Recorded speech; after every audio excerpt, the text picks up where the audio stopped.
The self-organizing maps are unsupervised neural networks that cluster high-dimensional data.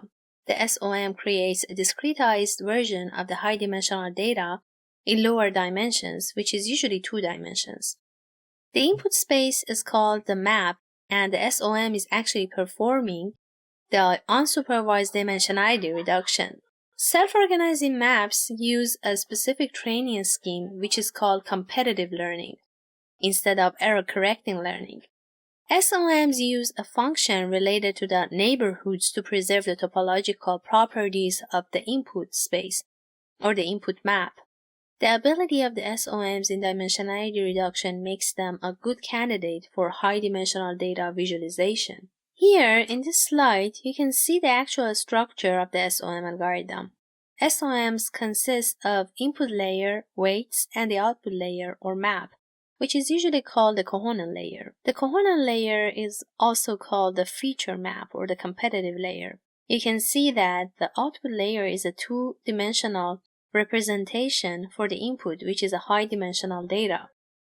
But what are the applications of SOMs? As we already mentioned, SOMs are great candidates for data visualization. They are mainly used as an unsupervised learning method for feature or dimensionality reduction. They have too many different applications in natural language processing or NLP, geology, finance, astronomy, and almost everywhere where we need to reduce the dimensions of the data. How do SOMs really work? It's important to note that weights have a different meaning in SOMs. Learning scheme is also different from common neural networks. We must consider the weights as the coordinates of each output cell or neuron.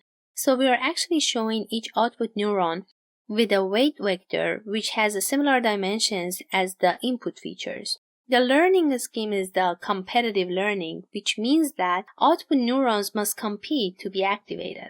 After winning, they will be called the winner. The learning scheme of the SOMs has the following phases: the initialization, the competition in which the winner is determined, the cooperation in which the topological neighbors are determined by the winner, the adaptation in which the weights are updated to increase the importance of the neurons related to specific training samples when dealing with similar samples from the same class, and the continuation, which means that we should keep on repeating the same algorithm for a specific number of iterations such that input data is perfectly represented by 2 dimensions. We can also have another types of phases for the data, which is more helpful in implementing the algorithm. These phases include random initialization of the weights, sampling of the training samples, which is going through all the samples randomly in each iteration, matching, which means finding the winner and the topological neighbors of the winner, updating,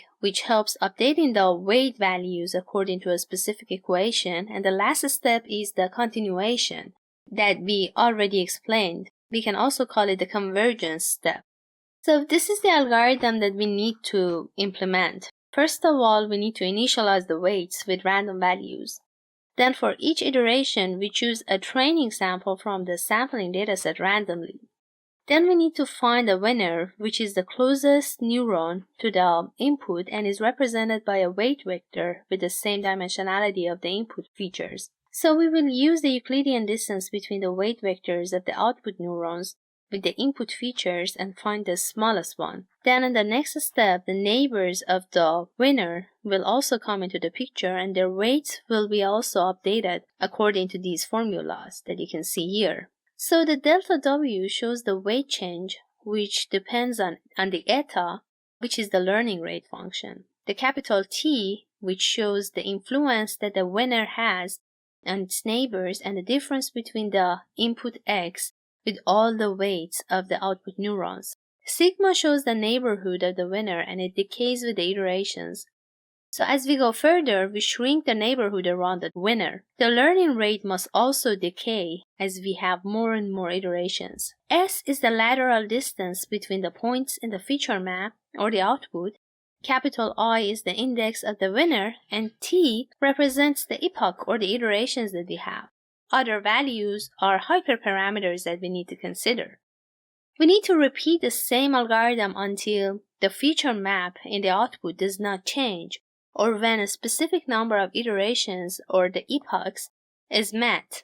This schematic shows the algorithm. The leftmost figure shows the structure of the SOM with input and output layers. The one in the middle shows the same structure but in more details.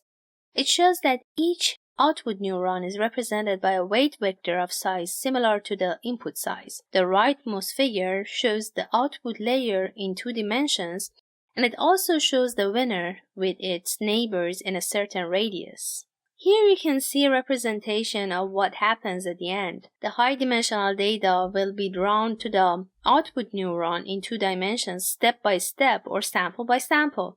And at the end, they will completely cover the output map, as you can see here. This figure was taken from Wikipedia website.